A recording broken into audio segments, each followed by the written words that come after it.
Going on, guys? Here's my progress on the camo grind. I've completed almost all the ARs I haven't played over the past few days because I've just been tired from work. We almost have every gun in the game unlocked. I have to go through like the shotguns, the LMGs, then I'll have every gun in the game unlocked. I'm working on the Joker right now as like my secondary because it's the hardest one to level up out of all these rocket launchers. It takes so long for it to like actually shoot down a streak. Thing literally has to reach the level of the streak and then it goes like maybe 20 feet above the streak and then goes down. I don't understand that. Like, if it's already going straight up in the air, why don't it just go straight up at the streak? Right now I'm about to work on the STB. I was looking on Twitter and I saw that DMZ, or is it DMT? I'm not 100% sure, but the new game mode for Warzone, there's this one game called Tom Clancy's The Division. I don't know if anybody played it or not, but basically that's what that game mode is looking like to me. The Division was like one of my favorite games back when it released. The game was on all platforms. I think it was released back in like 2017. I think the reason why they implemented proximity chat into the game was just for the DMZ game mode. Like, it would make sense for them to do that because if you're building a game mode where you can fight with people or you can fight against them to farm loot, like, it seems like it'll be fun, a nice change of pace. Like, the game mode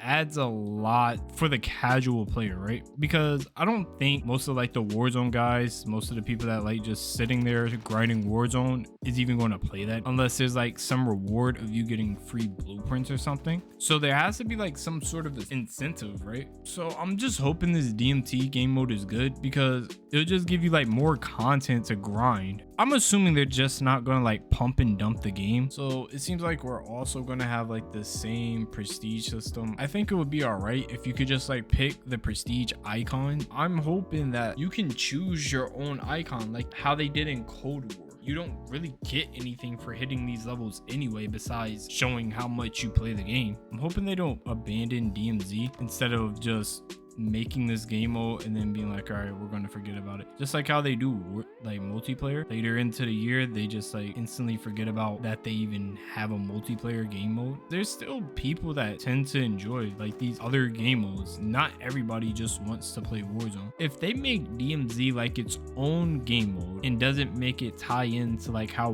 Warzone plays, then it gives them more room to actually like, let's say they can add in like raids or something, like just like how WoW in those games do. They can make it to where there's raids, there's events and stuff for these game modes. So for the people that want to play that, there's more content and they just don't leave it out because, you know, Warzone 2 is what they're looking at to make their money. Like, that's where all the monetization is going to come from. I hate this map because back here you can't shoot airstreaks. Like, this building is just blocking half of the map, especially if it's a counter UAV. You're not seeing it. Well, my game still gets like the micro hitches, but I'm about to go get me a new CPU in the next week. Once I get paid, I'm gonna be able to go and upgrade my CPU to AMD Ryzen 9 5800X. I was looking at videos of the guys like benchmarking it. He had like the same setup as me. He has a 3070 and then he also had got that CPU, and one thing I noticed, he was playing on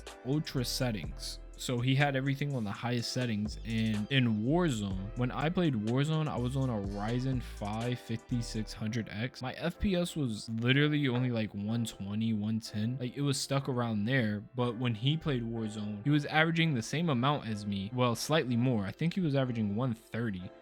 Like anywhere between 120 to 140. He was averaging around that, and he was playing on higher settings than me, which was crazy. I never knew how much like a CPU really mattered like in your PC when it comes to gaming. I always thought that it was your GPU that just mattered. Like, there's some weapons that should have gotten like higher weapon XP per kill. They shouldn't leave it consistent along all the weapons because not all the weapons are equal. Like snipers, with this gun I can get like 30-40 kills each game guaranteed. If I play with a sniper, it's not a guaranteed thing that I'm going to get that many kills. This gun is leveling up pretty quickly though. Only been on the game for probably an hour at this point. I wanted to be done with this camo grind. Well, not done with it, but at least like halfway in like maxing out all the weapons, or even closer, like 80% by the time Warzone 2 actually released. But I don't even think I'm gonna get that close. Like, it's probably gonna take me like a couple more weeks even after Warzone 2 release to finally finish this. So this is a great game for me shooting down streaks. Like, I don't understand why it has to go that high above the streak just for it to actually attack it. You shoot it and this won't lock on anymore. That doesn't make sense. You've gotta be. That's it for today's video. I'm gonna go and grind some more for, even though I said this the last time and I was supposed to have platinum done, this time I'm actually going to grind. I'm gonna go and be able to get platinum ARs. So my next video is probably going to be on platinum ARs. And then after ARs, I'm gonna do the riot shield. I'm so not looking forward to that. That's it for the video. I'll see you guys in the next one. Peace.